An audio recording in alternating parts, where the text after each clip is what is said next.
everyone. Today I'm going to be talking about The Last Saxon King by Andrew Varga. This is I would say a young adult kind of historical fiction adventure. Now there are some parts in here that are kind of gruesome, like talking about seeing people's intestines coming out of their stomach, or people, having their head halfway cut off.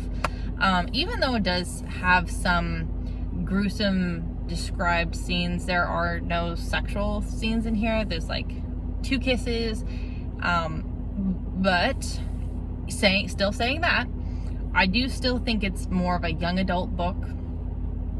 So you follow Dan. Dan is a high schooler who is homeschooled, and his dad is basically teaching him a lot about history, like really forcing history down his throat to the point where he doesn't want to learn anything about history. Not only that, like his dad takes him camping and he whines and complains about sleeping on the hard ground, that he can't meet any girls, that it's kind of weird that his dad teaches him like sword fighting and like self-defense. Like he basically thinks his dad is like an old kook that's just like, lost in the medieval times and just can't find his way out of it.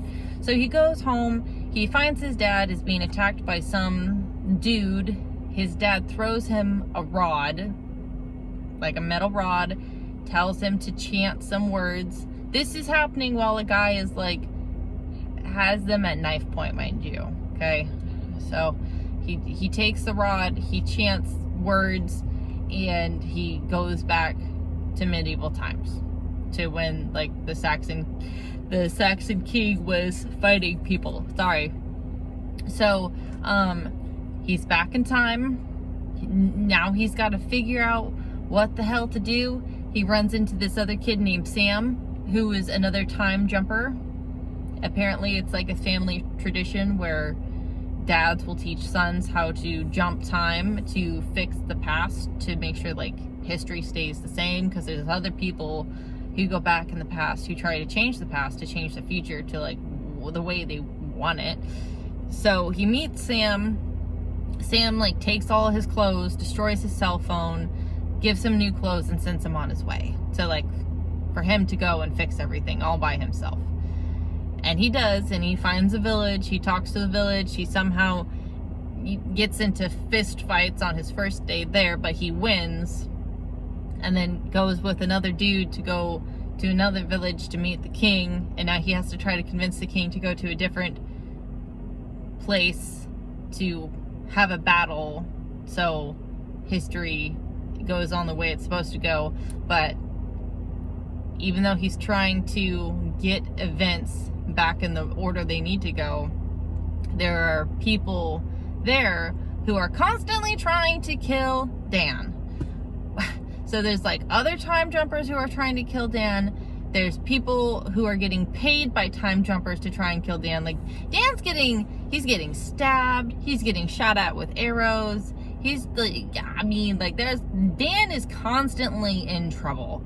Whether he's being accused of murder by other people or the king, he's getting chased down, attacked, as is poor Dan. Poor young Dan just doesn't know what the hell's going on. Now, I don't know, Dan really wasn't like my favorite character that I've ever read or had to like have the point of view of.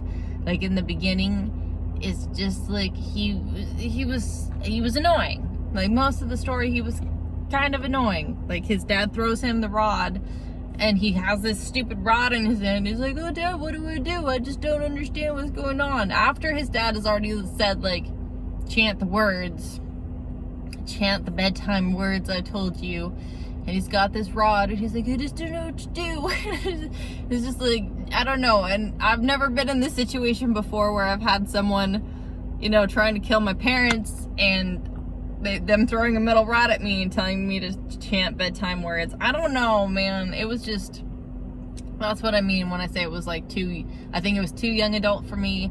I could see my son really enjoying this book, right? Like a 10-year-old maybe, or someone in middle school, high school really enjoying this kind of story. But it just wasn't something for me. I don't know. It just wasn't my, it's It's just not my favorite. I'm sorry. There are people who I think would really enjoy this, you know, people who are really, and I like medieval stuff, I like fantasy, right? But I don't know, I think part of it is because the character was so annoying to me that I just had a hard time connecting with him. It is, I don't know, man. I don't know. I don't like giving bad reviews, and I'm not trying to say like this was a bad book. I'm just saying it wasn't to my liking. It's not, it's just, I don't know. I just think I'm too old for it. And I don't say that often, but I think I was too old for this book. Like, I don't know. Anyway, I appreciate you guys watching. I hope you have a wonderful day. I'll see you guys later. Bye, everyone.